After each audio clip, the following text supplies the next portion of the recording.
mensahe ng Panginoon. The message I want to submit relative to the celebration of our Holy Communion has still something to do with the resurrection of the Lord Jesus Christ.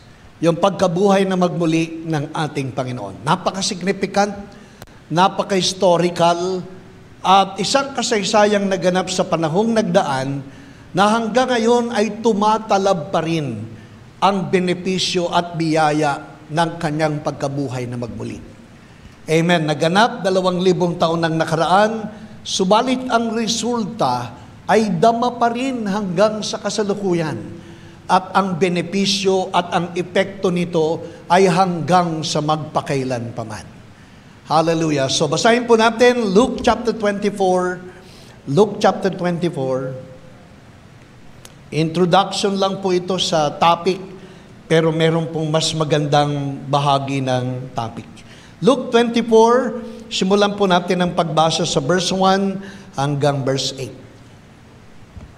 Now on the first day of the week is Sunday. It's not Monday. The first day of the week is Sunday. Hallelujah. At ito pong Sunday na ito ay tinatawag na Feast of the First Fruits. So, introduce ko lang po at just to give you a backgrounder. Ayon sa nasusulat, ang Panginoong Yesus ay mamamatay sa araw ng Paskwa. Sa araw ng Paskwa, sa 14 na araw ng buwan ng Abib, o di kaya ay Nisan. Ang Hebrew calendar ng March at April ay Nisan at saka po Abril, Abib. So yan po yung araw ng Paskwa, Passover Day, Feast of the Passover. Nang si Jesus ay mamatay, Feast of the Passover. 14 na araw ng Nisan o Nisan sa kalendaryo ng mga Hudyo. Sa kalendaryo ng mga Greeks ay Abib. Ang Nisan at ang Abib ay ang huling linggo ng Marso at unang linggo ng Abril. Kaya ito po, tamang-tama po ito sa panahon ng pagse-celebrate ng mahal na araw. Huling linggo ng buwan ng Marso at unang linggo ng buwan ng Abril. Apo, so ang tawag po dyan ay Pista ng Paskwa. Passover Feast. Ika-14th day of the month of Nisan, 14th day of the month of Abib, Abril. Kinabukasan, ayon sa nasusulat, magse-celebrate sila ng 15 araw, magse-celebrate sila ng Pista ng Unleavened Bread. Pista ng tinapay na walang lebadura. 15 araw ng buwan ng Nisan at buwan ng Abib. So unang pagdiriwang ng pista ay Pista ng Paskwa, nang si Jesus ay mamatay. Sabi ng iba, Biyernes Santo, pero kapag kakalkulahin ay Huwebes Santo. Huwebes Santo. Kapag magiging precise at exact 3 days and 3 nights, ang kwenta po ng mga Hudyo ay hindi Biyernes, ang kwenta po ay sundown ng Thursday. Yan po yung Feast of the Passover meal. Feast of the Passover. Pista ng Paskwa. At dyan po kinakata yung kordero, kinukuha yung dugo, ipinapahid sa dambana, pero sa original ay ipinapahid sa lintel, ibabaw ng pinto, pagkatapos ipapahid sa magkabilang hamba. Kukuha ng isang hisop, isang uri ng halaman sa wilderness, na ang yung paintbrush, pagkatapos kukunin yung dugo ng kordero, ilalagay sa plangganang bilog, hindi sa plangganang kodorado. Kaya bilog, hindi po pwedeng ang dugo ay mag-coagulate, ibig sabihin tumigas at pagkatapos ay kainin natin. Ano ba yung pagkain natin ng dugo, yung kudra-kudrado na pinagbibili? Betamax ang tawag. So, Betamax ba tawag doon? Betamax ang tawag. So, hindi pwedeng sa kwadradong lalagyan, kung hindi sa bilog, plangganang bilog, sapagkat hindi po pwedeng tumigas yung dugo ng kordero, kaya immediately kukuha ka ng halamang hisop, a paintbrush herb sa wilderness, pagkatapos ipapahid mo una sa lintel, pagkatapos ipapahid mo sa hamba, tapos ipapahid mo sa kabilang hamba, mag-iitsurang krus. So pag pinahid mo, una ibabaw, lintel, pagkatapos ipapahid sa isang hamba, pagkatapos ipapahid sa kabilang hamba, at magiging itsurang krus. Yan po yung original na Passover. Amen. So kinabukasan, sa ika-15th day of the month of Nisan or Abib, ay isa-celebrate naman ang pista ng tinapay na walang lebadura. Kaya ayon sa Exodo 12, ang bawat pamilya, bawat sambahayan na nagpahid ng dugo ng kordero sa kanilang hamba at pintuan, ay magsasalo-salo, kakainin ang kordero na inihaw, pagkatapos ay kakain sila ng tinapay na walang pampaalsa, walang lebadura. So sa ikalawang araw, ika-15th day po the month of Nisan and month of April, ay isa-celebrate naman yung Feast of the Unleavened Bread. Pagkatapos kinabukasan, Sabado, hallelujah, parang Friday, back-to-back po yung Sabat eh. So ito yung unang linggo, yung linggo na namatay si Jesus sa krus ng Kalbaryo, yung unang Holy Week. Yung unang Holy Week, Thursday siya ay, hallelujah, siya ipinako. Tapos Friday, ang sabi, kakain kayo ng tinapay na walang lebadura at hindi kayo magtatrabaho. Leviticus chapter 23, hindi kayo magtatrabaho. Kaya yung Friday ay itinuturing ding Sabat, sapagkat wala silang gagawin kung hindi kumain ng tinapay na walang lebadura. And that is the Feast of the Unleavened Bread, as I am repeating time and again.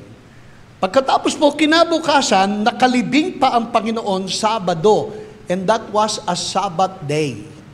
That was a Sabbath day. So kapag pag-aaralan nating mabuti, hindi sila pinagtatrabaho ng Biyernes Santo, tapos hindi rin sila pinagtatrabaho ng Sabado, ibig sabihin, yung Sabat is back-to-back Friday and Saturday. So pagsapit ng sundown ng Sabado, ang pagkwenta po ng mga Hudyo sa kanilang kalendaryo ay hindi nagsisimula ng alas 12 ng gabi. Ang pagkwenta natin sa ating Gregorian calendar, itong kalendaryo ng mga Hentil, ang tawag sa kalendaryo ng mga Hentil ay Gregorian calendar. At ang Gregorian calendar po natin ay nagsisimula ng alas 12 ng gabi, hallelujah, para magpalit ang panibagong araw. So pag sumapit ang alas 12 ng gabi, magpapalit na po ang araw. Sa mga Hudyo, ang pagpapalit ng araw ay paglubog ng araw. So from sundown to sundown, that is one day. So pag sumapit ang Sabado ng gabi, alas 6, magsisimula na ang araw ng linggo. Ang araw ng linggo. Kaya ang sabi po, ang unang araw ay linggo sa Tagalog. Basahin na nga lang natin sa Tagalog. Hallelujah. Ang sabi po, Luke 24, amen. Madilim-dilim pa ng unang araw ng Sanlinggo. Ang mga babae ay nagbalik sa libingan, so madilim-dilim pa. Ibig sabihin ng madilim-dilim pa, siguro sa pagitan ng mga alas 4 hanggang alas 5 ng umaga. So yun po, medyo madilim-dilim pa. Ang mga babae sa unang araw ng Sanlinggo ay nagpunta at nagbalik sa libingan. Alam nila kung saan nilibing ang Panginoong Yesus eh. Kung bakit ay sapagkat sinubaybayan ng mga babae, pinangungunahan ni Maria Magdalena, dalawa pang Maria, ang paglilibing, ang pagbaba sa Panginoon sa krus sa pamamagitan ng dalawang Sanhedrin ruler na ang pangalan po ay si Jose ng Arimatea at saka si Nicodemo. So pinaniniwalaan si Joseph of Arimatea and Nicodemus, they got born again. At sila'y naging avid follower ng Panginoong Yesus. Kaya pinakiusap nila kay Poncio Pilato na hilingin ang bangkay ni Jesus ay kanilang ilibing. Sa libingang pag-aari ni Jose, ni Joseph of Arimatea, na hindi pa nagagamit at hindi pa nayuyus na libingan. So, sinubaybayan ng mga kababaihan kung saan siya inilibing, at nang makita nila kung saan siya inilibing, tinakpan ng napakalaking bato, dalawang tonelada ang bigat. So, 20,000 kilos. 20,000 kilos na stone. Ipinangtakip sa libingan ng Panginoong Yesus. So, dala ng mga pabangong inihanda nila, susunod na talata, I hope you will follow me all the way. Nang dumating sila doon, nakita nilang naigulong nga ang batong nakatakip sa libingan. Actually, sa aklat ng San Marcos, sa Ebanghelyo ni San Marcos, mababasa doon sa account na nagtalo ang mga Maria kung sino ang magugulong ng bato. Sa Mark chapter 16, nagtatalo-talo sila. Sino kaya ang magpapagulong ng bato para maipasok natin yung pabango at malinis at mapabanguhan ang ating Panginoon? So habang sila'y nagtatalo-talo kung sino yung magpapagulong ng bato, pagdating nila doon sa libingan, naigulong na yung bato. Yung nakatakip na bato na pinoproblema nila ay nalutas na. Anong mensahe? Ang mensahe minsan, mayroon kang inaala-ala na hindi mo na pala dapat alalahanin sapagkat nalutas na. Sino sa inyo ang nag-aala-ala sa mga bagay na nilutas na? Amen? Hallelujah. Minsan, iniisipan ninyo kung ano iluluto nyo sa agahan, paggising nyo sa umaga, nakaluto na si tatay. Itlog, hotdog, at spam. Tapos ikaw nanay, intindi pa ng intindi, hindi ka nakatulog sa magdamag kung ano iahanda sa agahan, nalutas na ni tatay. Amen? Tapos meron pang chocolate na napaka-init. Hallelujah. Tapos may kamatis na isinapaw sa mainit na kanin. Tapos may itlog na maalat, hallelujah, na mayroong sinangag na ang dami-daming bawang sa ibabaw, hallelujah, na may berding beans at saka kulay orange na carrots, hallelujah. Hey. Nakakagutom, hallelujah. Amen. So nasabi nila, napakalaki nakita nila, pagdating doon, naigulong na ang bato. Praise God. So yung susunod na talata, Luke 24 po ulit tayo, Luke 24. Amen. Lahat po ng account, mamaya ikukwento ko sa inyo, bakit sa 4 na account binanggit ang mga kasaysayang ito. Ngunit nang pumasok sila, wala roon ang bangkay ng Panginoong Yesus. Wala roon ang bangkay ng Panginoong Yesus. Susunod na talata. Samantalang nagtataka sila kung ano ang nangyari, biglang lumitaw sa tabi nila ang 2 lalaking nakasisilaw ang damit. Bakit nakasisilaw ang damit? Labas sa tide. Amen. So, biglang lumitaw sa tabi nila ang 2 lalaking nakasisilaw ang damit. Hallelujah, sapagkat labas sa tide. Amen. Sino po yung 2 lalaki na nagpakita sa mga Maria? Hindi Panginoong Yesus yan. Yan po'y mga anghel ng Panginoon. So yung 2 lalaki na kasisilaw ang damit ay nagmula sa kalangitan ang mga anghel. At nang bumaba ang 2 anghel, lumindol mga kapatid. At nang pagbaba ng mga anghel at lumindol, naug-ug ang lupa at ang takip na bato ay gumulong. Kaya po maniwala kayo, hallelujah, na ang nagpagulong ng bato ay ang pagdating ng dalawang anghel.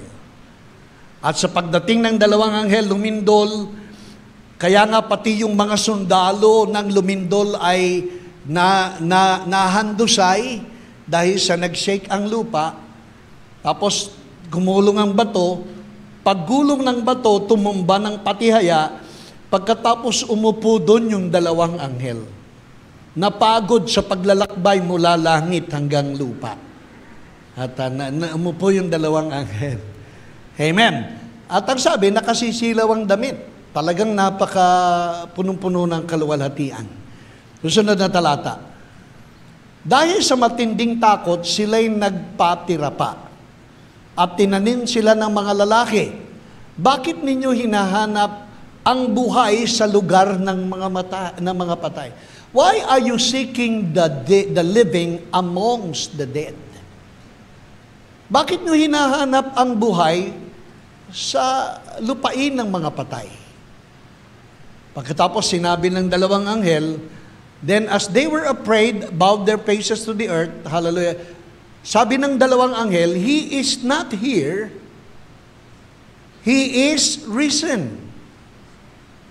Remember how He spoke to you when He was still in Galilee. So ito po yung pagkabuhay na magmuli ng ating Panginoon na very significant sa ating Kristiyanong pananampalataya. At maniwala kayo, si Jesus Christ in its category is a category in Himself. Siya po ay nangingibabaw sa lahat ng mga founders ng religion. Narinig po natin kay Ate John nung nakaraang linggo na po, si Jesus sa kanyang katatayuan ay nakahihigit sa lahat ng mga founders ng religion. He is a category in Himself. Kung bakit ay sapagkat lahat ng founders ng religion ay namatay, inilibing, pero nanatiling patay. Apo, name it, lahat ng religion sa buong mundo, lahat ng may akda, lahat ng pasimuno, lahat ng author at origin ng lahat ng religions, yung bawat founder nito ay namatay katulad ni Jesus, inilibing katulad ni Jesus. Ang pagkakaiba, lahat sila ay hindi nabuhay na magmuli. Si Jesus lamang ang kauna-unahan at higit sa lahat natatangi na namatay, inilibing, subalit na buhay na magmuli. Amen. At mamaya pag-usapan po natin bakit mahalaga yung kanyang pagkabuhay na magmuli. Bakit mahalaga ang resurrection sa ating pananampalatayang Kristiyano? Hallelujah. So, pag-usapan po natin. Actually, ang ibig sabihin po ng resurrection ay galing sa salitang anastasis. Nang ibig sabihin po ay to rise again from the dead. Bumangon mula sa mga patay. Yan po ang resurrection. Merong ginagamit na salitang Ingles, resuscitation. Iba po yung resuscitation sa resurrection. Ang resuscitation, namatay, nabuhay, pero namatay ulit. Ang resurrection, katulad ng resurrection ni Jesus, namatay, inilibing, at hindi na namatay ulit. So, a slight difference. So, the word resurrection is from the Greek word anastasis, which means a rising again, a resurrection from death, raised to life again, and to stand up again. So, yan po yung ibig sabihin ng resurrection.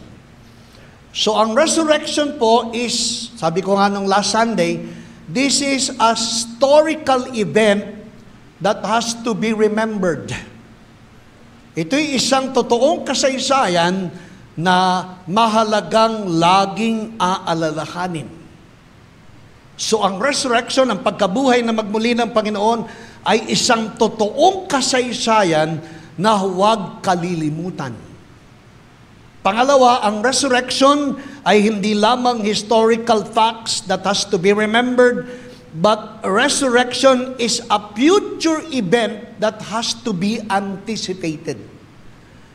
Ito'y isang pangyayaring ating panabikang maganap sa ating buhay bilang mga mananampalataya sa hinaharap. So ang tatlong dimension ng resurrection is number 1, a historical fact that has to be remembered, a future reality or event that has to be anticipated, and number 3, yung pangatlong dimension ng resurrection, it is a present reality to be enjoyed.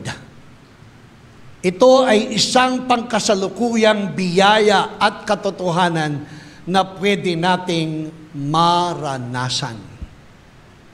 Hallelujah. Kaya ang resurrection hindi lang kahapon, hindi lang sa hinaharap, ang resurrection ay ngayon na. Sabi mga sa iyong katabi, ang resurrection power, ang resurrection life, ay pwede mong ma-enjoy right now. Ngayon na. Amen. At ipapaliwanag po natin, bakit mahalaga ang resurrection? Punta po tayo sa 1 Corinthians 15. 1 Corinthians 15. Hallelujah. At pag-usapan po natin yung resurrection. Bakit mahalaga yung resurrection? Simulan po natin ang pagbasa sa verse 1. Siguro ipagpapatuloy natin hanggang verse 8. Tapos ipagpapatuloy pa rin natin. I hope you will follow me all the way, kasi very significant po ito sa buhay natin bilang mga mananampalataya. Kumbaga, ito yung basis ng ating pananampalataya, ito yung foundation ng ating pananampalataya. Kung hindi natin maiintindihan kung ano ang nakapaloob sa pagkabuhay na magmuli ng Panginoon, magiging mabuay ang ating pagsunod at pananampalataya sa Panginoon. Pero kapag maiintindihan natin ang kalaliman ng kahulugan at kabuluhan, katuturan ng kanyang pagkabuhay, hindi ka na matitinag sa iyong pananampalataya. Hindi ka madaling ma-move sa iyong pananampalataya. So pag-usapan po natin, verse 1, verse 2, 1 Corinthians 15. Moreover, brethren, I declare unto you the gospel. Sabihin nyo nga, the gospel. So ano ba yung the gospel? Ano yung the gospel? The definite article, the gospel. Ibig sabihin, nag-iisa lang yung gospel na yan. The gospel. At yung gospel po ay galing sa salitang Greek ng ibig sabihin ay euangelion. EU is good, gelion is news. Kaya ang pwedeng ibig sabihin po ng gospel ay good news. Mabuting balita. Yan po ang salitang gospel. At ang sabi, yan po ay isa lang na gospel. Walang maraming gospel. Dami kasing nagtuturo, merong gospel of prosperity, merong gospel of abundance, merong gospel of kung ano-anong gospel. Gospel of health, gospel of wealth, mga ganong gospel. Isa lang po ang gospel. At itong gospel na ito lang yung pinreach ni Apostol Pablo. Wala nang iba pa. This is the only gospel the Apostle Paul declares and he preached. So pagpatuloy po ninyo, sabi po, I declare to you the good news, the gospel, which I preach to you. So dineclare, pinronounce, pinroklama. The word to preach is to proclaim. Magkaiba po yung preach at saka teach. Si Jesus Christ po, He went into the villages, He went into the cities to preach and to teach. Magkaiba po yung preaching sa teaching. Bagamat isa lang ang ipipreach at iti-teach, magkaiba yung manner in how you will declare. The word to preach is to declare or to pronounce. So sabi, the gospel which I preach, which also you receive, and in which you stand. So isang gospel lang po, isang mabuting balita lang, ang mahalagang ipapahayag natin, ituturo natin, iisang gospel ang ating pong tatanggapin at iisang gospel ang ating tatayuan. Meron po diyang apat na o tatlong mahalagang salita. The gospel I preach, the gospel you receive, and the gospel you stand. Isang ebanghelyo lamang po ang ipinahayag, ang ating tinanggap, at ang ating tinatayuan. At itong isang ebanghelyo na itinuro ni Apostol Pablo sa susunod na talata ay ang siyang nagligtas sa bawat isa sa atin, by which also you are saved. So the gospel I preach, the gospel you receive, the gospel you stand, is the same gospel by which you are saved. So ano itong gospel na ito? Ang sabi niya, if you hold fast that word which I preach to you, unless you believe in vain. Sabi, panghawakan nyo itong mabuting balita na ipinahayag ko sa inyo.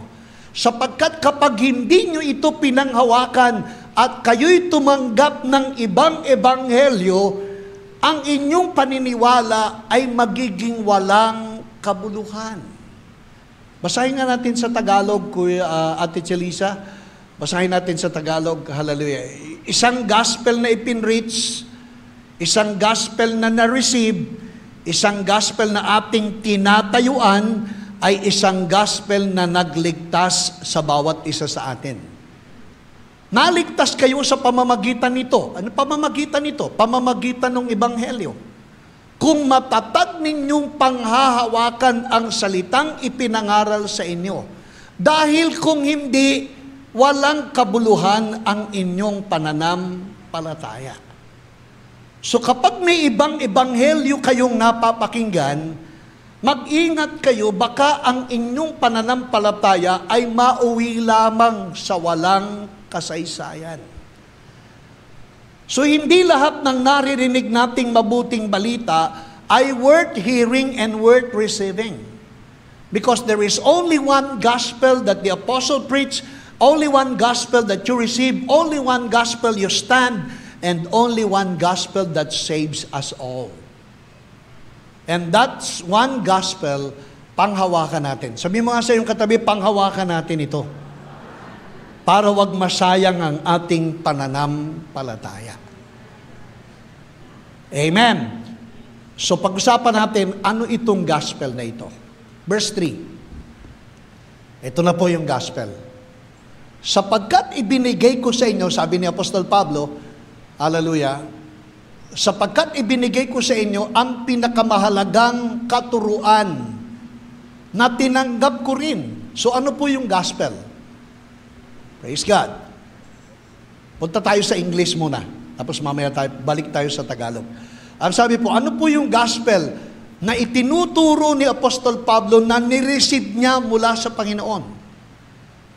So sabi ni Apostol Pablo, ang ipinapahayag ko sa inyo, hindi katuroang nanggaling sa tao lamang.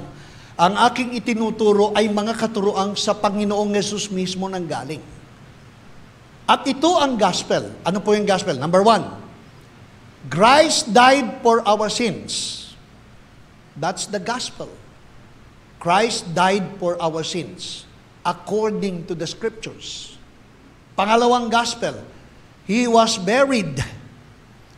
Pangatlong gospel, He rose from the dead. So ang bumubuo ng gospel ay ang si Jesus ay namatay para sa iyong kasalanan, si Jesus ay inilibing para puntahan ang impyerno at bawiin ang susi na ibinigay ni Adan sa kanya sa hardin ng Eden, at pagkatapos niyang bawiin ang susi sa impyerno, siya ay nabuhay na magmuli. So the gospel is, Christ died for your sins. He was buried. And the gospel is Jesus Christ, hallelujah, is risen from the dead. That is the gospel. Amen? Yan po yung bumubuo ng mabuting balita. Hallelujah. At yung gospel na yan, yan po yung ating panghahawakan. Na bakit po ang tawag sa apat na unang aklat ng bagong tipan ay Gospels? Bakit po Gospel of Matthew, Gospel of Mark, Gospel of Luke, and Gospel of John? Ang tawag sa kanila po, the four Gospels, the first books of the New Testament. Kung bakit yung apat na ebanghelyo ni Mateo, ni Marcos, ni Lucas at ni Juan ay tinatawag na Gospel, ay sapagkat ang apat na aklat ay naglalaman ng buhay at ministeryo ng ating Panginoong Hesus. Na ang conclusion ng bawat aklat ay ang kanyang pagkamatay sa krus ng Kalbaryo, kanyang pagkalibing at pagkabuhay na magbuli. Apat na ebanghelyo, pare-pareho na may account sa conclusion ng aklat patungkol sa kamatayan, sa krus, paglilibing at pagkabuhay na magbuli. Kaya ang apat na ebanghelyo ay tinawag na Gospels. Because it is composed, ang common denominator ng apat na Gospels ay ang death, burial, and resurrection of the Lord Jesus Christ. Amen? Hallelujah. So mga informative message. Are you getting something? Somehow, some way. Ano po? So kaya ang tawag sa apat na ito ay four Gospels. Meron pang tinatawag na synoptic Gospels. Yung synoptic Gospels po ay Matthew, Mark, and Luke.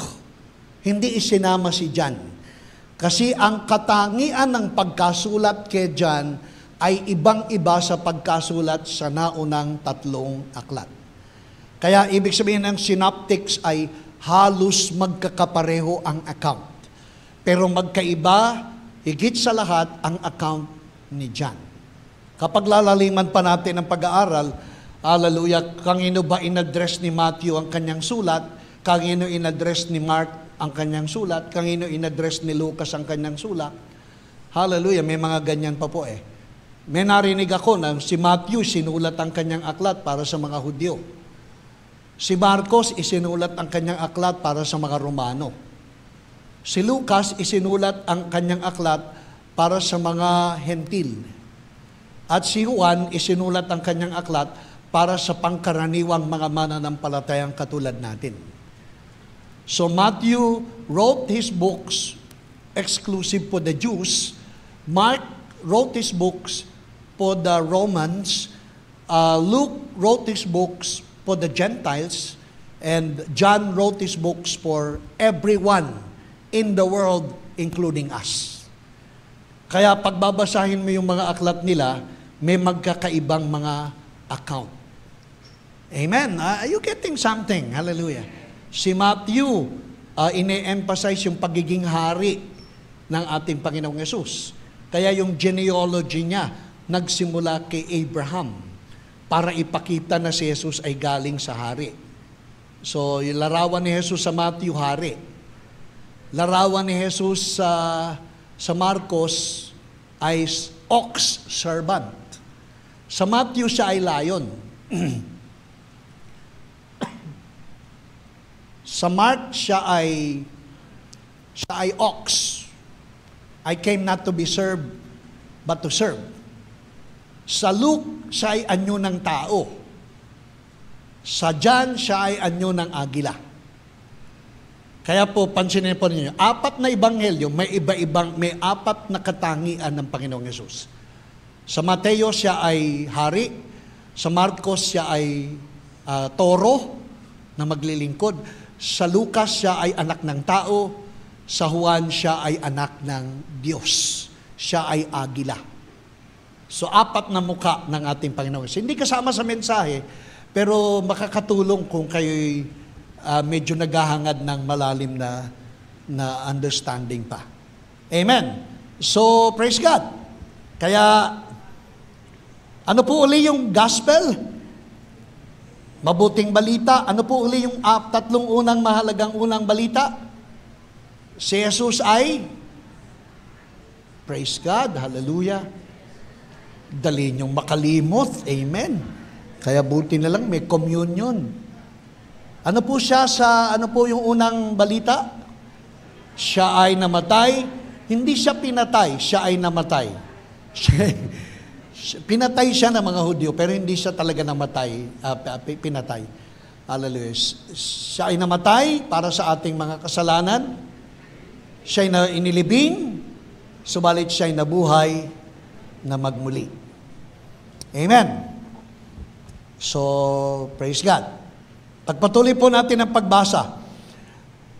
Para mapatunayang siya ay nabuhay na magmuli, hindi para masabing sabi-sabi lang, metaphorical, hypothetical, ano pa bang mga allegorical,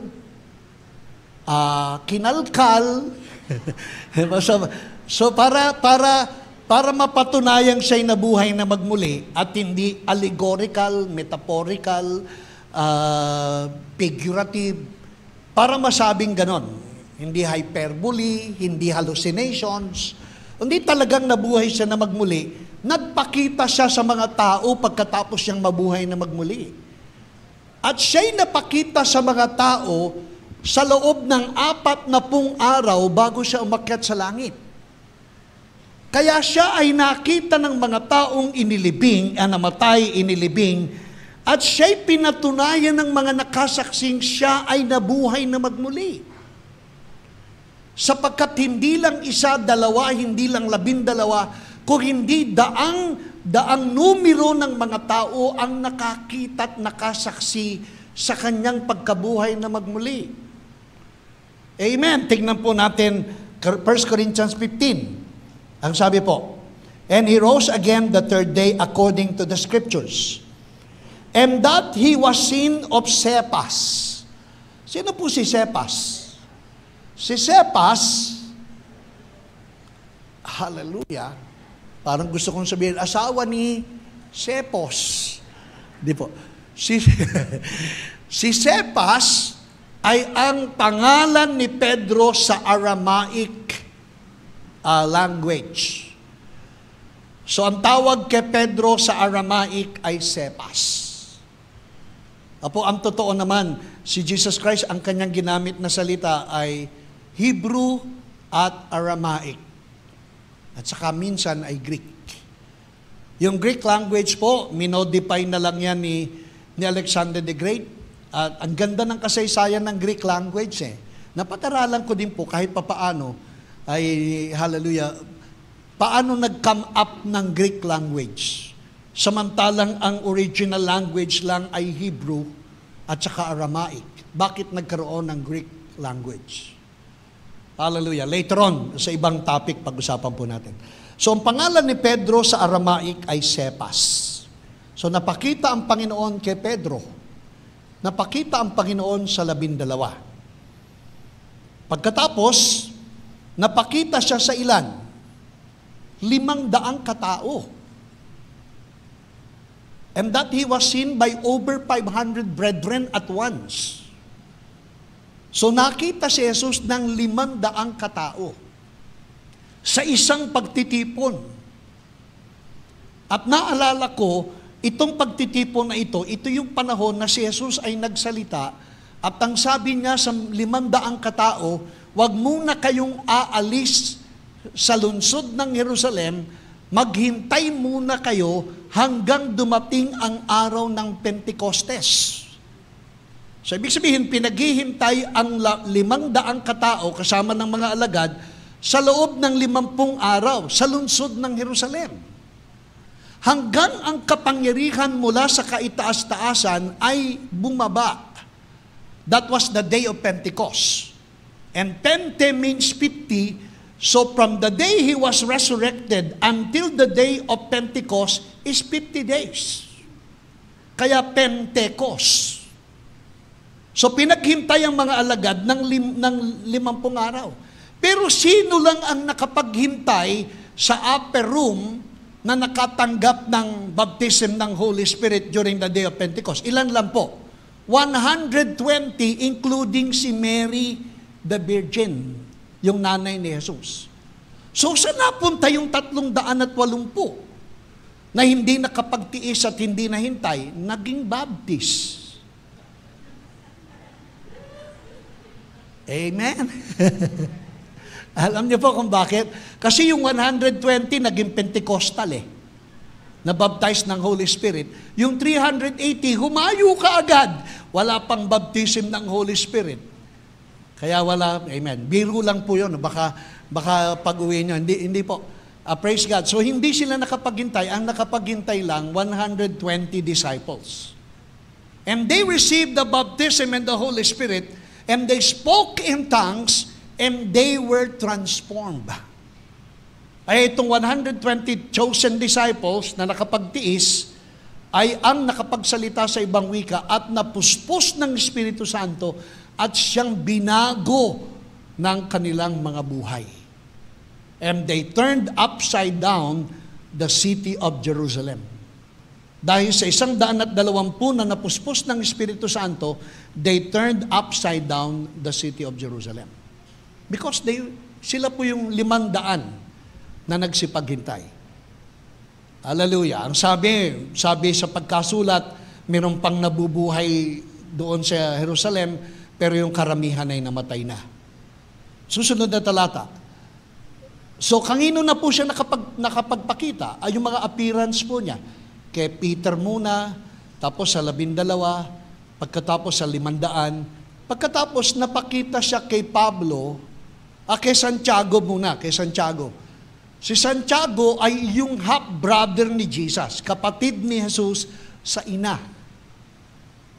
Po, anak ni Maria kay Jose. Ang pangalan po si James. At sa Matthew chapter 13, may iba pang kapatid si Jesus. Ang 3 ipinakilalang kapatid ni Jesus ay si James, si Joses, si Jude at saka si Simeon. 3 kapatid at 2 kapatid na babae. Kaya kung bibilangin natin ang kapatid ni Jesus kay Maria ay 5. Kapatid ni Jesus kay Maria, hallelujah, kay Jose. Pero si Jesus ay hindi tunay na anak ni Maria. Are you with me? Pero kapatid niya, half-brother dahil kay Mary. So napakita kay James. Now, tanong, bakit sa dinami-dami ng mga kapatid kay James siya nagpakita? Kasi si James, kahit na si Jesus ay sinasabi ng Mesaya, kahit si Jesus ay sinasabi ng Panginoon, ayaw pa ring maniwala ni Santiago hanggang si Jesus ay ipinako na sa krus, hanggang si Jesus ay inilibing na, hindi pa rin naniniwala si James na si Jesus ang Mesaya. Kaya lang naniwala si James na kapatid niya na si Jesus ay ang Mesaya ay nang si Jesus ay mabuhay na magmuli. Hallelujah! Kaya very significant ang kanyang pagkabuhay na magmuli. Pagkatapos napakita pa si Jesus sa mga prophets, there are 70 prophets pa during that time. Bukod sa mga prophets. Tapos napakita siya huling-huli kay Paul, the apostle, sa untimely time. Basahin natin yung susunod na talata. At pagkatapos napakita siya sa akin, bagamat ako ay pinanganak ng wala sa panahon. Sabi sabihin, napakita si Jesus kay Pablo at an untimely time. Sapagkat marami ng panahon nang lumipas bago napakita ang Panginoong Jesus kay Apostle Paul. Na meron ba kayong napansin? Sa binasa natin kanina sa Lucas, sino unang pinagpakitaan ng Panginoon? Si Maria, di ba? Si Maria Magdalena kasama ng 2 Maria ang unang nakasaksi sa pagkabuhay na magmuli ng Panginoon. Bakit hindi siya isinama sa listahan? Bakit wala sa listahan ng mga pinagpakitaan ng Panginoon hallelujah, si Maria at ang dalawang Maria pa. Samantalang sila ang kauna-unahang saksi sa pagkabuhay na magmuli ng ating Panginoong Yesus. Are you not questioning that? Kasi pag surface reading, amen, alam po niyo kung bakit? Ayon sa kultura ng mga Hudyo, ang patotoo ng babae ay hindi tinatanggap sa korte. Kapag babae ang nagwe-witness, hindi sila pinaniniwalaan. Kasi sa kulturang Hudyo, ang mga babae ay pinatatahimik lang. Hindi maaaring mangaral, hindi po pwedeng mga tumayo, at lalong hindi pwedeng sumaksi sa isang pangyayari. Kaya kung ang mga saksi, ang pag-uusapan, hindi ibinilang ang saksing mga babae sapagkat pag babae ang sumaksi, walang kapangyarihan sa kulturang mga Hudyo. Amen. Praise God. So discriminated. Discriminated in one sense of the word. Pero alam po ninyo, si Jesus ang nagpahalaga sa ministeryo ng mga babae. Kaya huwag kayong malungkot mga babae, sapagkat para kay Jesus, kayo po ay napakahalaga. Ngayon, mas marami ng mga babae ang may magandang patotoo kaysa sa mga lalaki. Amen? Sinong naniniwalang mas mahal ang utak ng lalaki kaysa sa babae? Bakit? Ang utak ng lalaki is lightly used. Ang utak ng babae, overuse. At palibasa, slightly used lang ang utak ng babae, mas mahal ng konti. Amen? Hindi totoo yun, ha? Hindi totoo yun. Baka naniwala na naman kayo. Nabasa ko lang yun sa isang artikulo na nagpapatawa. Sapagkat alam po ninyo, kay Apostol Pablo, na siya'y maborn again, nang siya'y maborn again, wala nang pagkakaiba ang lalaki at babae. Ang sabi sa Galatians chapter 5, kay Jesus wala nang babae, wala nang lalaki, wala nang alipin, wala nang malaya, wala nang Hudyo, wala nang hentil. Ang lahat ng nakipag-isa kay Jesus ay iisa na lamang kay Jesus. Tayong lahat ay equally important. Tayong lahat ay equally valued sa ating Panginoon. Amen! Hallelujah! 9:30 na kaagad. Nasa introduction pa lang ako eh. Amen! Praise God! So, pwede po bang pakiusapan kayo na konti na lang? Amen? At huwag kayong malungkot. Amen? Parang nalulungkot kayo. Introduction pala lang pala yun. But are you getting something? Amen? Are you getting something? And it's becoming more interesting, hallelujah, as we go along. Hallelujah. So sabi po,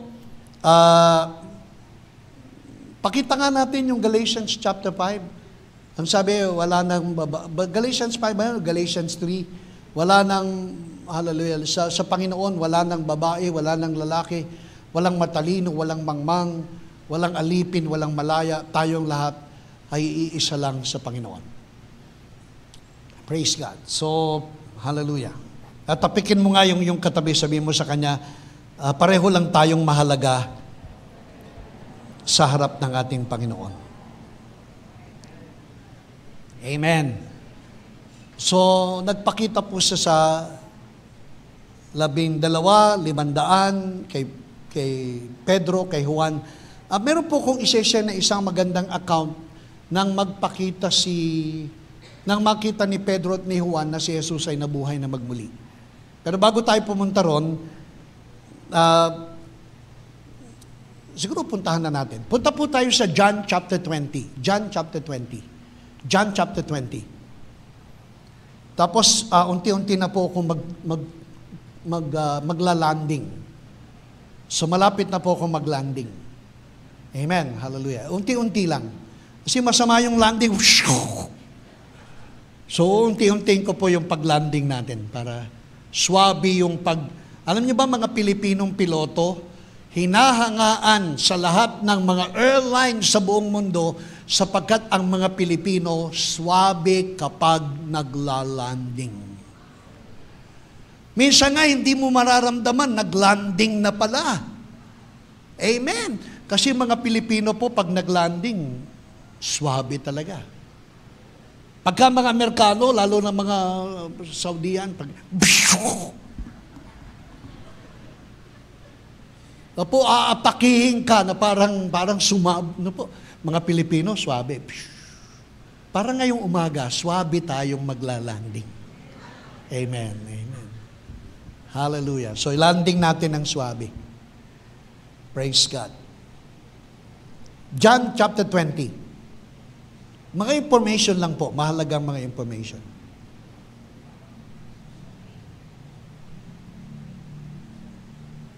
Sabi po, now on the first day of the week, Mary Magdalene went to the tomb early, while it was still dark, and saw that the stone had been taken away from the tomb. So, hallelujah, may salitang so dyan, ano? Tapos yung susunod na talata. So, maagang-maaga pa si Maria Magdalena. Then she ran and came to Simon Peter and the other disciple whom Jesus loved. Sino po yung other disciple whom Jesus loved? The other disciple whom Jesus loved is the Apostle John. Siya po yung disipulong minamahal ni Jesus. Si Pedro po kasi, nagpapakilalang siya ay nagmamahal kay Jesus. Pero si John, ang pagpapakilala niya sa sarili niya, siya yung alagad na minamahal ni Jesus. Ulitin ko po. Si Pedro, ang pagpapakilala, siya yung alagad na nagmamahal kay Jesus. Pero si John ay ang alagad na minamahal ni Jesus. At may malaking diferensya. Yung Pedrong nagsasabing mahal niya si Jesus, 3 beses pinagkaila ang Panginoon. Yung Pedrong nagsasabing mahal niya si Jesus, yan yung tumaga ng tenga ng assistant ng high priest. Yung Pedrong nagsasabing over my dead body, walang sino bang makakakuha sa iyo, yun yung Pedro na kauna-unahang natakot at tumalikod at sinasabing hindi niya kilala si Jesus. Bakit po? Kasi pinagmamapuri niya, mahal niya si Jesus eh. So ang pagmamahal niya, yung pag-ibig niya kay Jesus. Pero si John iba. Si John sabi niya, ako ang alagad na pinakamamahal ni Jesus. Ang revelation ni John, siya'y mahal na mahal ni Jesus. Ang revelation ni Peter, mahal na mahal niya si Jesus. Sino mas matatag sa dalawa? Yung nagsasabing mahal niya si Jesus, pag-ibig niya, o yung alagad na ang pag-ibig ni Jesus ang ipinagmamalaki niya sapagkat siya yung alagad na pinakamamahal ni Jesus. At maniwala kayo, ang religion, ang itinuturo ng religion, mahalin nyo si Jesus ng buong puso, isip, lakas at kaluluwa. Ang itinuturo ng grasya sa bagong kasunduan, mahal kayo ni Jesus kahit na sino pa kayo. Hallelujah. So magkaiba. Ang religion, mahalin mo siya. Ang revelation ng religion, mahalin mo ang Diyos. Ang revelation ng grace, mahal na mahal ka ng Diyos. Amen! Hallelujah! Kaya tayo, ang revelation natin sa The Life Giver Church, hindi lang natin mahal ang Diyos. Ang revelation natin, tayo'y minamahal ng Diyos. At kahit na sino ka pa, mamahalin ka ng Diyos sapagkat ang Diyos ay pag-ibig. Hindi magbabago. Pagmamahal mo sa Kanya, magbabago. Pero pagmamahal niya sa iyo, hindi magbabago. So whom Jesus loved? Si John po yan.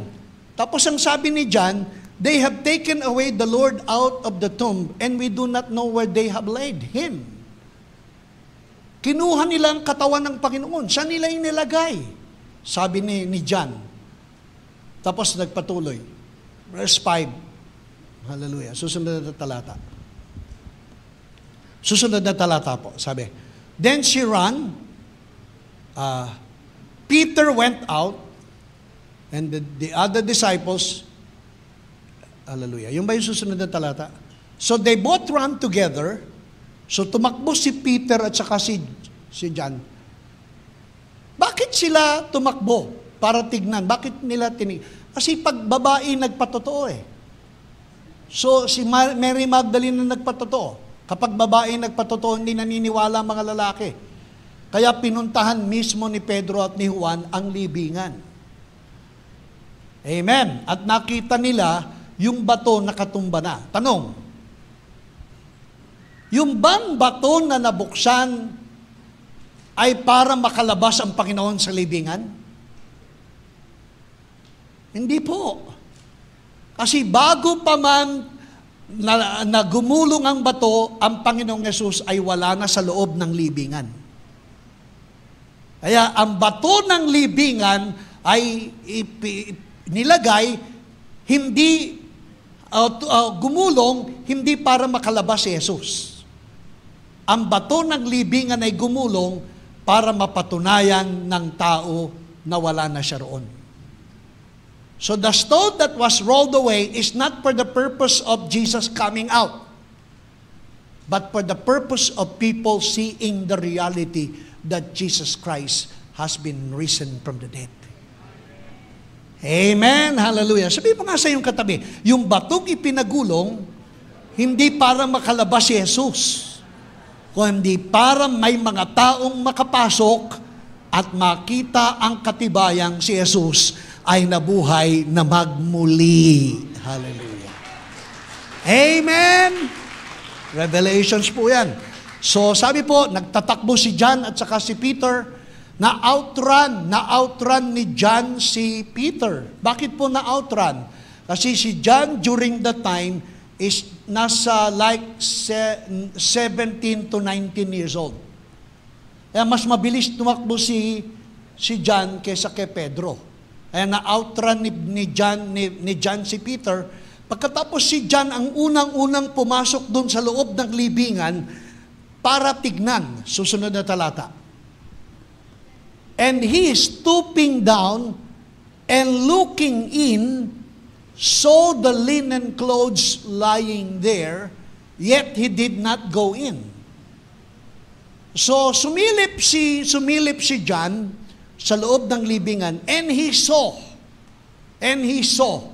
Yung saw na ginamit po dyan, take note of the word saw, yung saw na ginamit dyan ay galing sa salitang blepo, nang ibig sabihin ay pinagmasdan lang.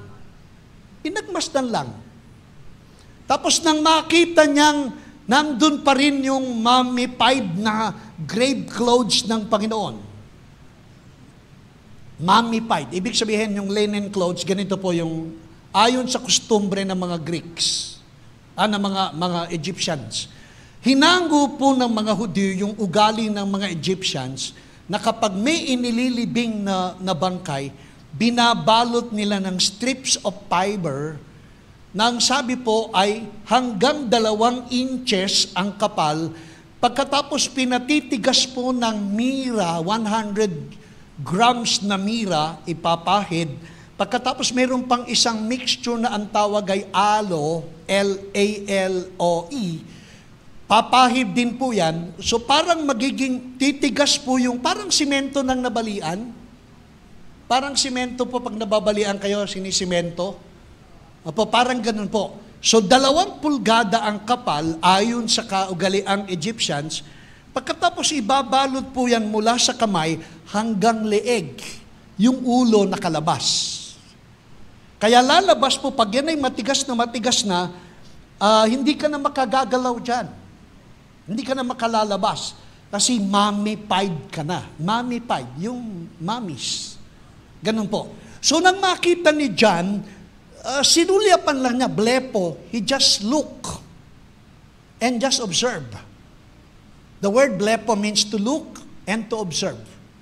So nang makita niyang nandun pa rin yung damit, yung mummified na damit ng Panginoon, hindi siya tumuloy.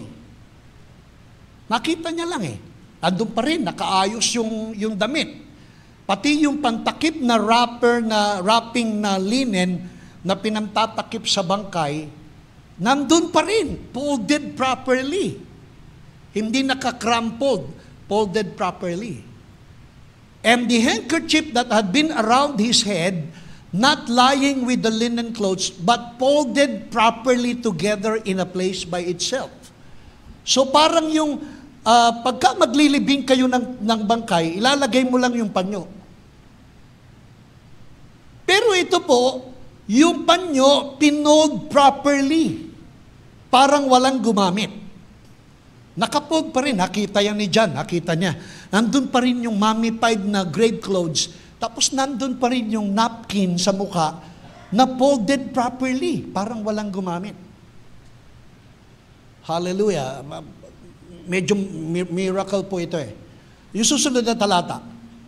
So then the other disciple who came to the tomb first went in also, and he saw, and yung bago pa yan, si Pedro muna.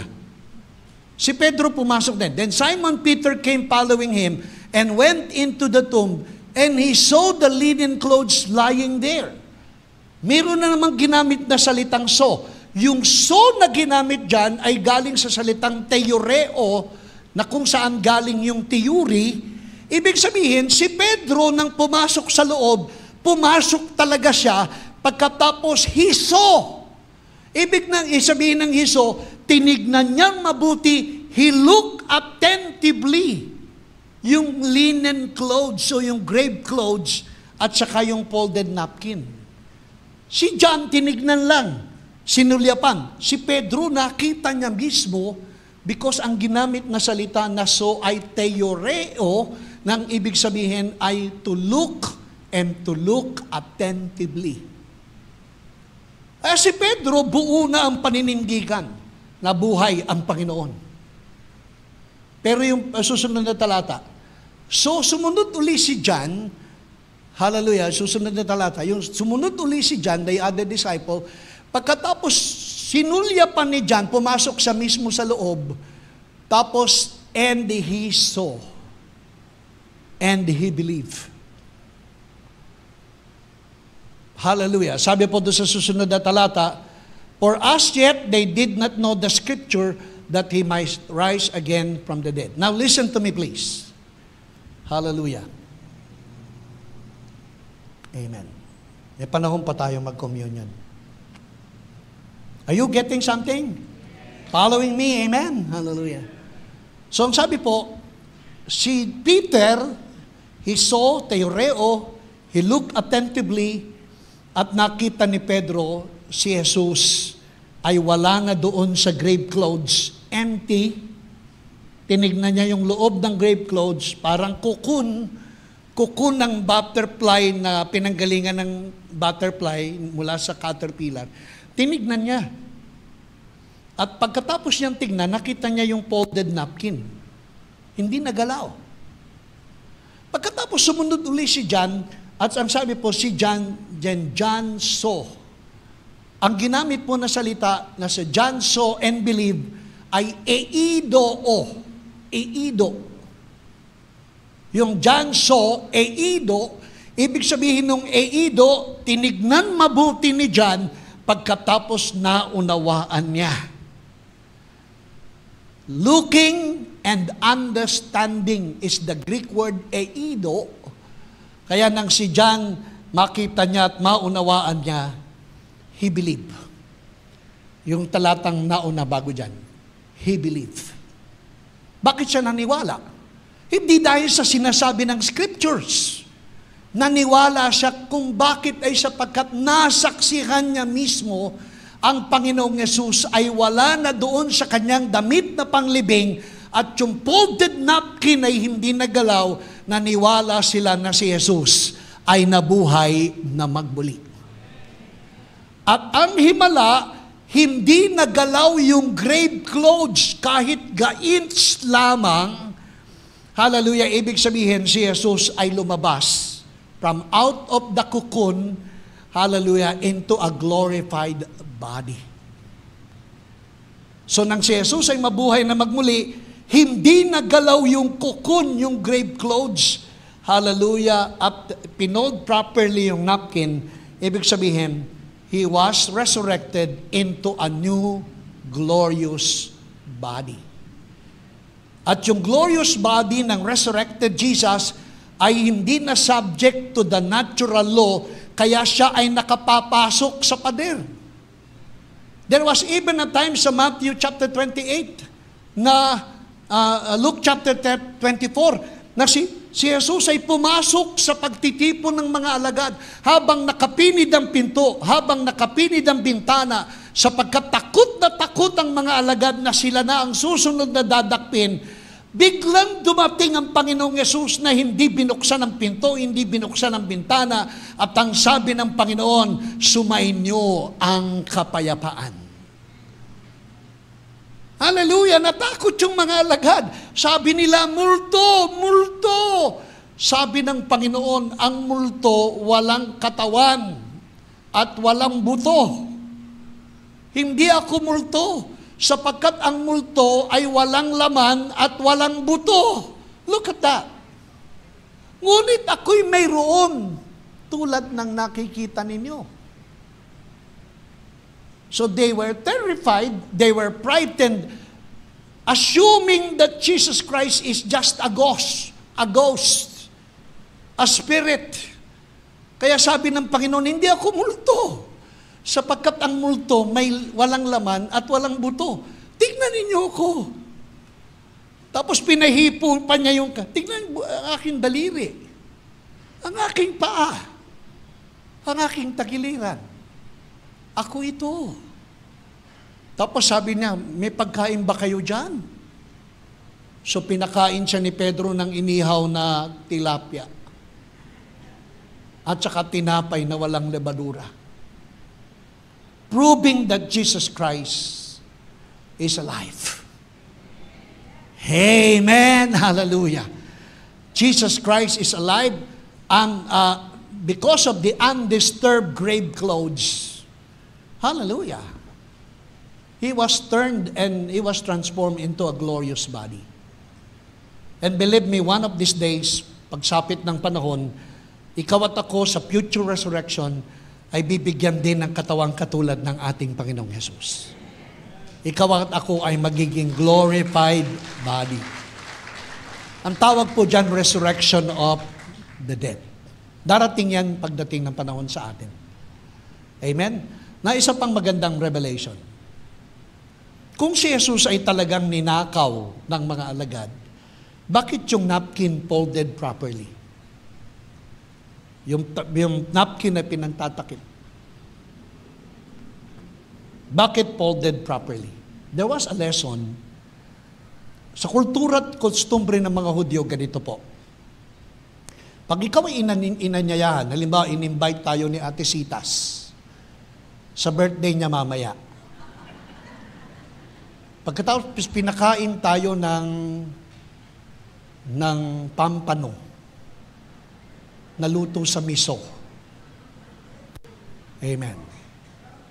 At saka chicken feet na kasing lasa ng sa manhan. Halimbawa, so pagkatapos mong kumain, o-observe ka ni Ate Sitas. Pagkakain mo, pinold mo properly yung iyong napkin na binigay sa iyo ni Ate Sitas. Pinahid mo sa... Tapos pinold mo sa tabi ng iyong pinggan. Nilagay mo yung 2 kutsara mo. Tapos ka nang kumain. Pinold mo properly, tagpaalam ka na kay Ate Sitas. Ang ibig sabihin, pag nakita ni Ate Sitas na folded properly yung iyong napkin, malulungkot si Ate Sitas. Kasi ang ibig sabihin ng napkin ipinold properly at 2 kutsara tinidor na inayos mo pati ng pinggan, katumbas ng hindi ka nasiyahan, kaya hindi na ako babalik kahit anyayahan mo ko sa iyong birthday. Amen? Pero kapag nakita kayo ni Ate Sitas, Matutuwa si Ate Sitas. Kasi ibig sabihin, nasatisfy ka at ikaw ay babalik uli. Amen? Bakit pinold ni Jesus yung napkin?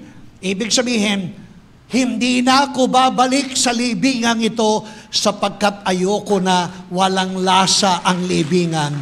Hindi ako nakontento. So when they have seen the folded napkin, it reminds them that Jesus will never die again. Kaya ang sabi na, I was once alive and now dead, but I am alive forevermore. Amen! Hallelujah! Kaya, praise God! So pag-usapan po natin sa last na yugto bago po tayo mag-communion. Ano ang benepisyo, yung present benefits ng historical reality ng kanyang resurrection? Ano ang biyaya sa kasalukuyan? Sabi po natin, 3 lang po. Marami ito pero 3 lang. Tapos mag-communion na tayo. Naniniwala ba kayong si Jesus ay nabuhay na magmuli? Nabuhay siyang magmuli. At marami pang mga strange happenings.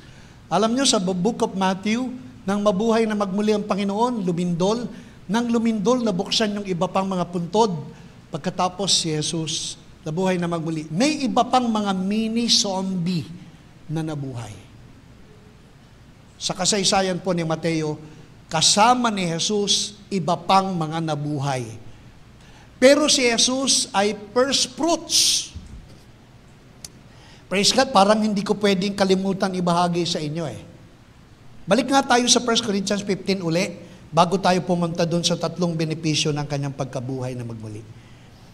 1 Corinthians 15. Ano po ang sinasabi?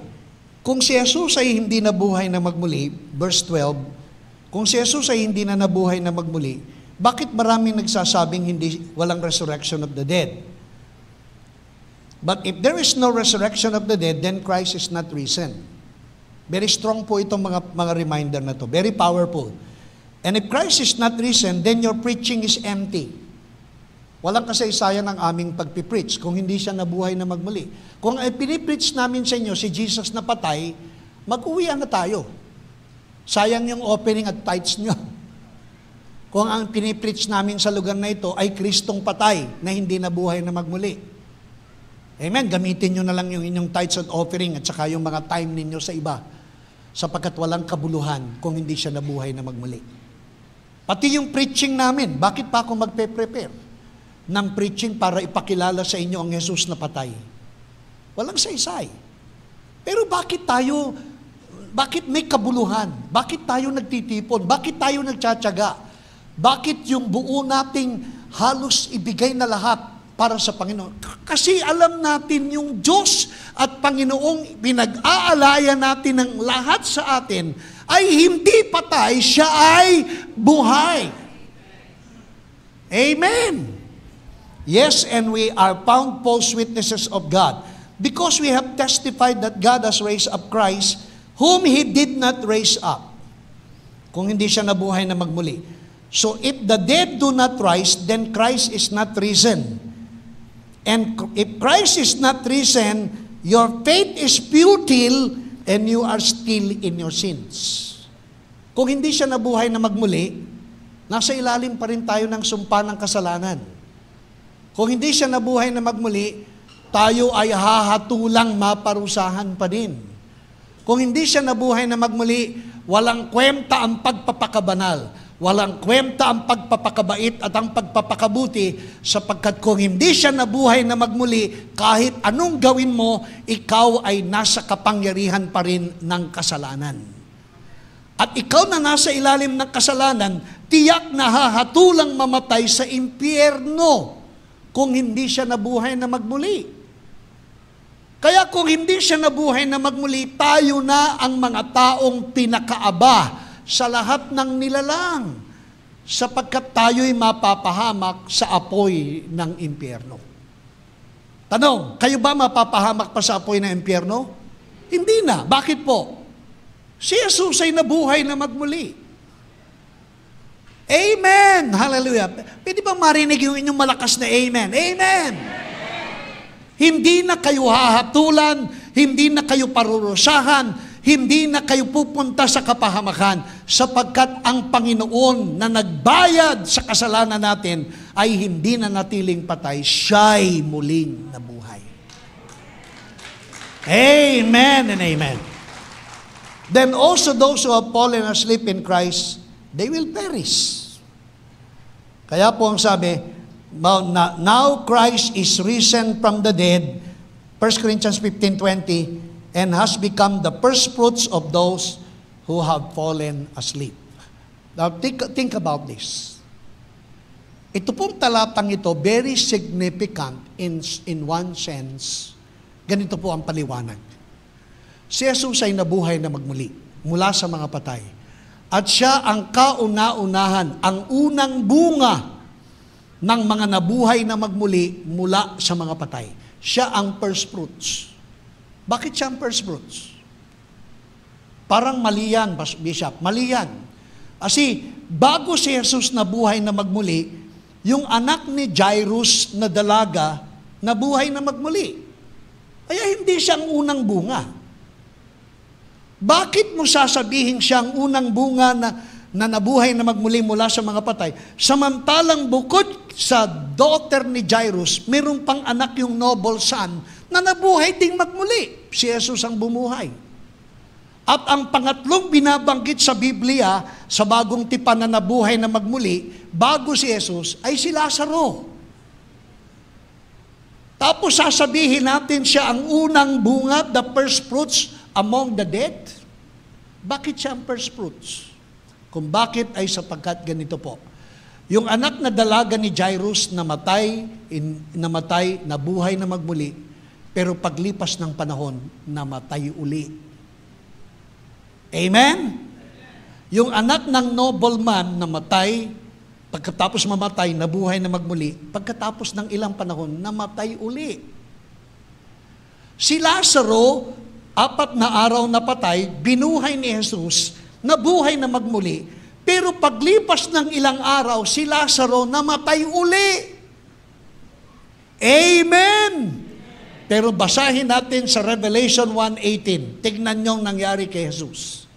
Si Jesus, kaya first fruits among the dead, ay sapagkat siya'y nabuhay, siya'y namatay, siya'y nilibing, nabuhay na magmuli, pero ano pong sinasabi ng Biblia? Hindi na siya mamamatay uli. Kaya ang tawag sa kanya, first fruits among those who have fallen asleep, because unlike other people who raised to life again, they die again. But Jesus Christ said, I am He who lives and was dead, and behold, I am alive forevermore. Amen. Kaya siya ang first fruits among the dead. Hindi na siya mamamatay uli. Jesus Christ has conquered death, He has conquered grave, and He has conquered even hell. At yung resurrection life niya, very powerful, kasi kung hindi siya nabuhay na magmuli, number 1, kung hindi siya nabuhay na magmuli, hindi tayo maboborn again. Walang born again. 1 Peter chapter 1, kung hindi siya nabuhay na magmuli, walang born again. 1:3. Sinisikap ko sanang maging maiksi, pero hallelujah. Amen. Sabi nung isang kapatid ko, kahapon magkausap kami. Kuya Willie, salamat doon sa lesson outline, pinadala mo, nagturo ako sa JIL. Ano lang, 35 minutes. Pwede naman pala, Kuya Willie, na maiksi. Sabi sa akin, pwede pala, Kuya Willie, maiksi. Kaya iksian mo lang yung pagtuturo mo. Pwede naman maiksi, sabi sa akin.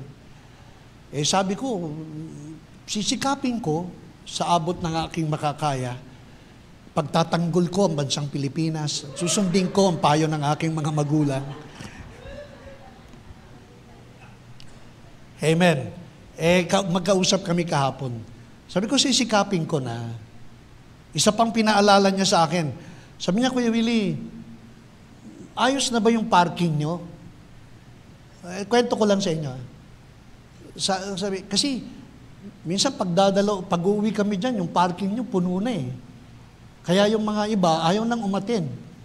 Kasi wala na silang parking eh. Sabi ko, inaayos namin. At pinayagan naman kami sa YDC. So kapag puno na sa ibaba, ang sabi ng munisipyo, pwede raw 6 na sasakyang paparada dyan on one side. Kapag 6 na yung nakaparada sa labas at puno na, pwede nang pumarada dun sa YDC, Youth Development Center. At merong guard doon na nakatimbre tayo, pagka kayo po ay wala nang pagparadahan dito, pumarada po kayo dun sa YDC, alam po ng guard na may slot po tayo sa YDC. Kung wala na kayong pagparadahan dito. Tapos sabi ng kapatid ko, mainit, Kuya Willie, mainit. Kung sa YDC, mainit. Sabi ko, gagawin na lang sana nung mga paparada nila, bababa niya yung mga pasahero niya dyan, tapos yun na lang driver ang pupunta sa YDC. Tapos sana mayroong kang kausapin sa men's network na susundo nung driver para hindi maiinitan. Tapos pagkatapos ng service, iyahatid uli. Sabi ko, papakiusapan ko si Kuya Ali.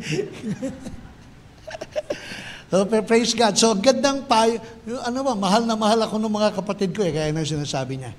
Sabi niya, 35 minutes lang ako nag-preach. Kaya naman pala eh. Alam mo, tinuro ko yung outline mo. Pero bakit naturo ko ng maiksi? Kasi English kayo, Tagalog kami.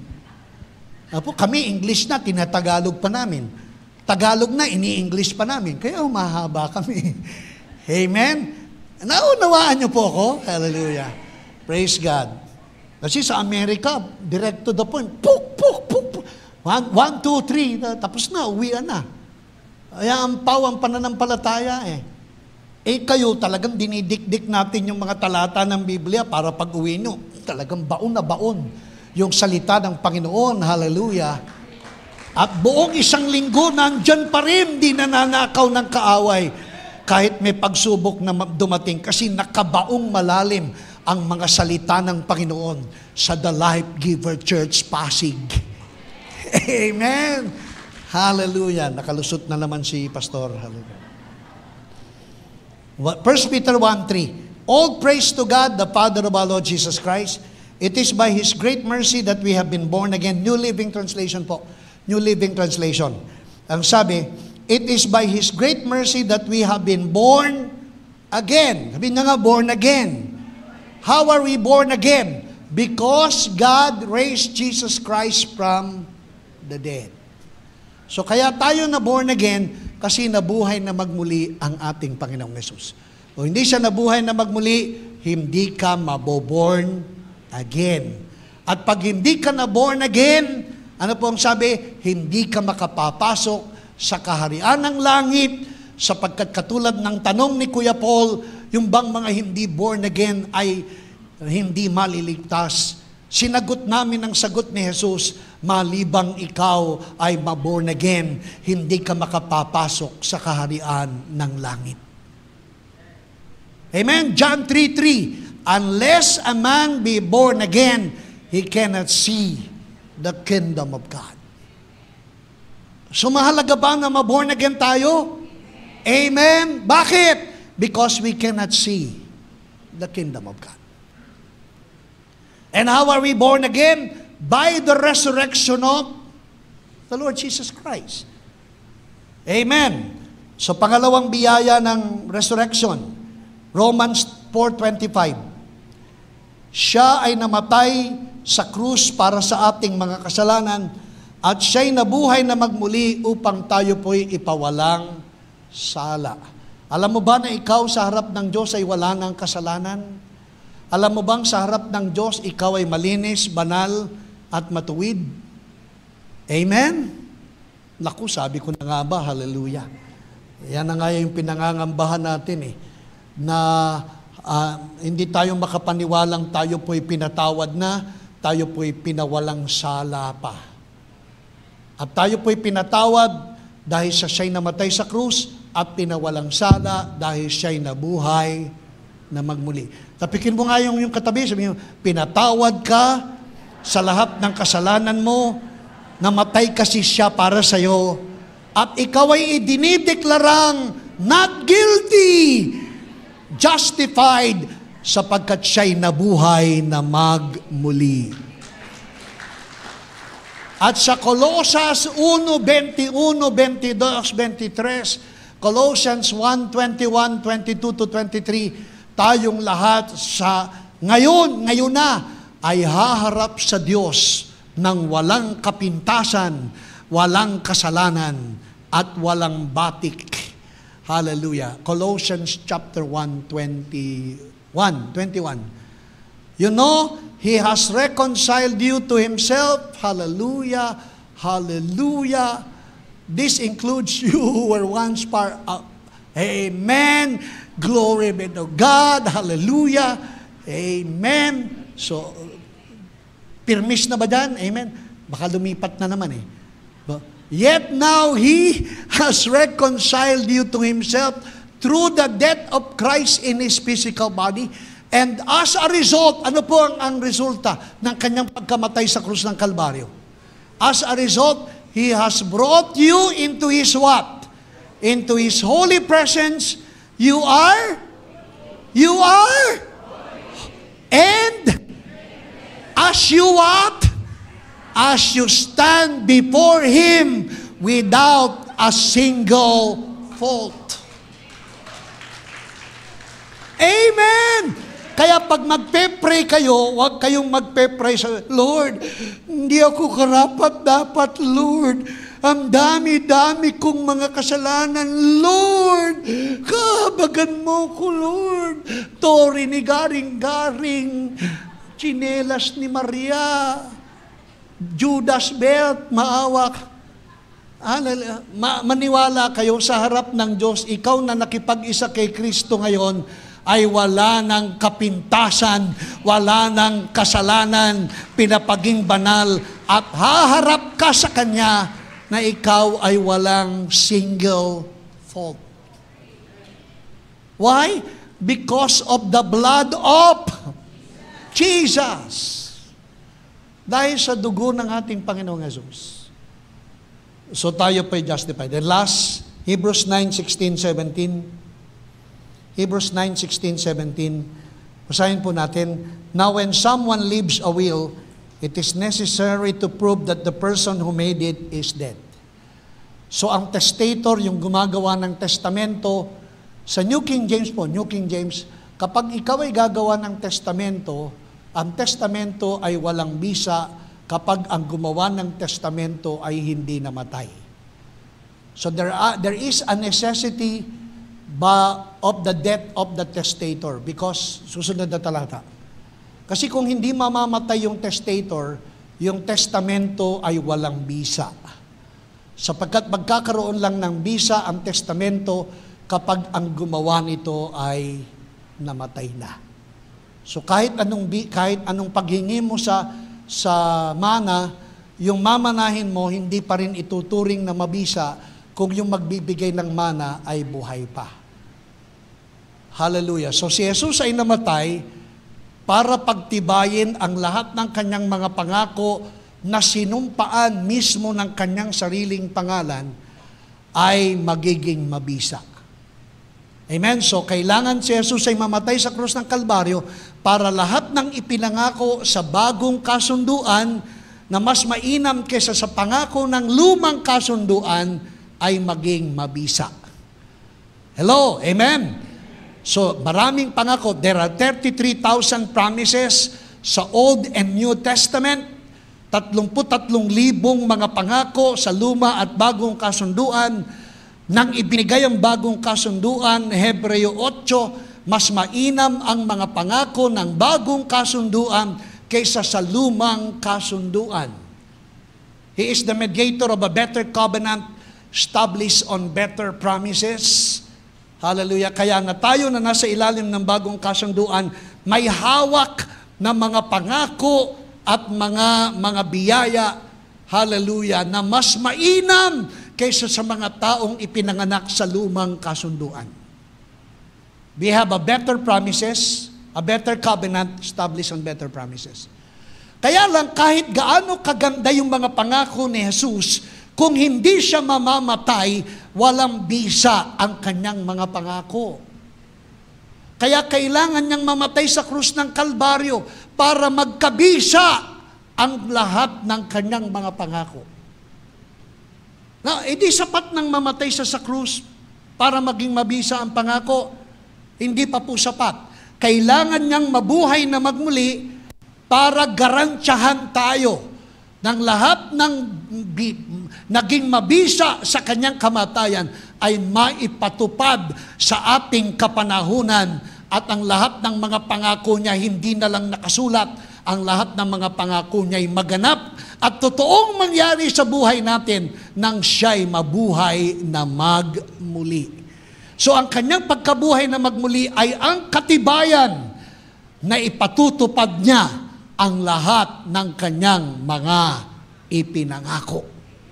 Sabihin mo nga sa iyong katabi, nang siya'y mamatay, naging mabisa ang pangako, pero siya'y nabuhay na magmuli para ipatupad ang lahat ng kanyang mga pangako. Amen? 2 Corinthians 1:20, New Living Translations. Magko-communion na po tayo. Amen. May finally. Hallelujah.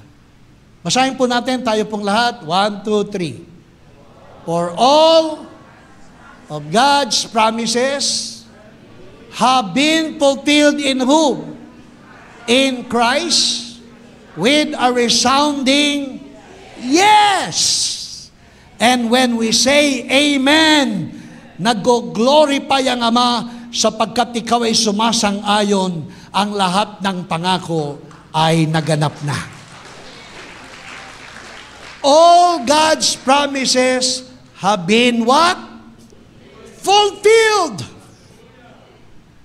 in the finished work of Jesus Christ.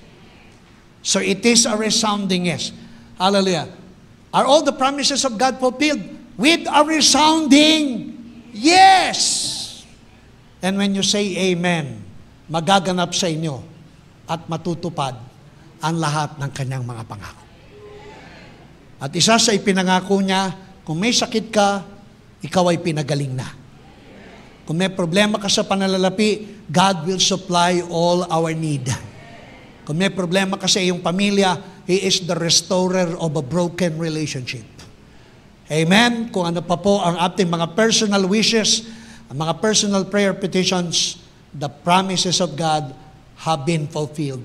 If we can only believe, hallelujah, it's all finished with a resounding yes. Loving Father, we thank you so much for the word of God we have heard today. We thank you, Lord, that your words are alive and they are so powerful enough to convince us that Jesus Christ is alive. And Father God, today it is our prayer that you continue to, hallelujah, lift up the level of our understanding. And we believe that your resurrection indeed is a past, hallelujah, event that has to be remembered. Your resurrection is a future event that has to be anticipated. But right now, we can enjoy the resurrection power, the resurrection benefits of the Lord Jesus Christ. Because the power that raised Jesus Christ from the dead is now living inside of us. And we will reckon ourselves dead unto sin, but we will acknowledge ourselves alive unto God.